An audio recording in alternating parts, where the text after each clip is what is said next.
행복만을 추구하는 태도가 오히려 우리를 더 불행하게 만든다. 에밀리 에스파하니 스미스. 그녀의 삶은 남부러울 게 없었다. 인류 대학교를 나와서 인류 직장에 들어가 열심히 일하는 행복을 누리던 그녀. 그녀의 인생은 딱 한 사람을 제외하곤 모두가 부러워하는 그것이었다. 문제는 그 한 사람이 바로 그녀 자신이었다는 것이다. 전 인생의 목적이 행복 추구라고 생각했어요. 여유로운 삶, 이상적 직업, 완벽한 남친, 멋진 집을 가졌었죠. 근데 이상하더라고요. 그런데도 늘 근심이 가득했고 방황했거든요. 더욱이 이는 저만 그런 게 아니었어요. 제 친구들도 마찬가지였으니까요. 다양한 일탈과 어리석은 행동 후에 그녀는 행복 너머의 삶을 연구하는 사람들이 있다는 것을 알게 됐고, 이들이 공통으로 삶의 의미가 중요하다고 입을 모아 얘기함을 알게 됐다. 하지만 문제가 있었다. 도대체 삶의 의미가 뭔가 궁금해진 그녀는 수년 동안 마약상, 철학자, 심리학자, 말기암 환자 등 다양한 사람들을 인터뷰하기 시작했고, 각기 다른 삶의 의미에 대한 정의 속에 4가지 공통점을 발견한다. 1. 소속감. 첫째는 소속감으로 단순히 집단에 소속된 것을 넘어 구성원으로 인정받고 연결되어 있다는 느낌이다. 우리는 누군가에게 거부당할 때 삶의 의미가 적다고 느꼈고 소중한 존재로 느껴질 때 삶의 의미를 크게 느꼈다. 2. 이타적인 삶의 목적. 둘째는 목적으로 경제적 목표가 아닌 자신의 강점을 이용해 타인을 돕는 일이다. 꼭 거창할 필요가 없이 자신을 내어줄 수 있는 무언가를 만드는 것이 우리 삶의 의미를 충만케 했다. 3. 초월성. 셋째는 초월성으로 우리가 훨씬 더 큰 무언가와 연관되어 있다고 느낄 때의 경험이다.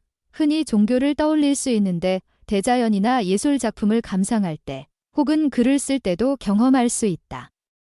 4. 스스로 삶의 의미 부여하기. 마지막은 스토리텔링으로 일상의 경험과 주변 세계를 자신의 이야기로 이해하는 방법이다.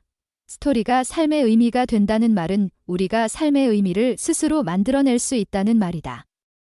일반적으로 우리는 행복이란 여유로운 삶, 이상적 직업, 완벽한 남친, 멋진 집에 있다고 생각한다. 물론 위의 조건이 갖추어진 삶이라면 덜 불행하고, 덜 괴로우며, 덜 힘든 삶을 살 수는 있다. 그러나 그것이 반드시 우리를 행복하게 만들어주는 필수적인 조건은 아니라는 뜻이다. 삶의 의미를 찾는 과정은 각 개인마다 다르며 각 개인이 자신의 삶에 부여하는 의미 또한 제각기이다. 그러나 공통적인 점은 초월적 절대자신 하나님과 나와의 관계에서 자신이 어떤 존재인지 이해하고 자신의 가치를 깨달으며 다른 이를 돕는 이타적인 삶을 살 때 삶의 의미를 크게 느낀다는 것이다. 예수 그리스도의 복음을 이해하는 사람들이 행복한 이유도 바로 여기에 있다. 우리는 하나님 아버지의 아들과 딸들이다. 그분은 우리를 사랑하시며 우리가 지상에서 경험을 쌓고 발전하는 과정에서 그분의 도움을 찾기를 바라신다. 세상의 신분, 지위, 부와 관계없이 우리 모두는 신성한 하나님의 성품을 갖고 태어났으며 우리의 존재 자체만으로도 값어치를 매길 수 없는 소중한 하나님의 자녀들이다. 그러나 우리는 인간이기에 많은 약점들도 갖고 있다. 우리는 죄를 짓고 유혹에 빠지며 쉽게 좌절하기도 한다.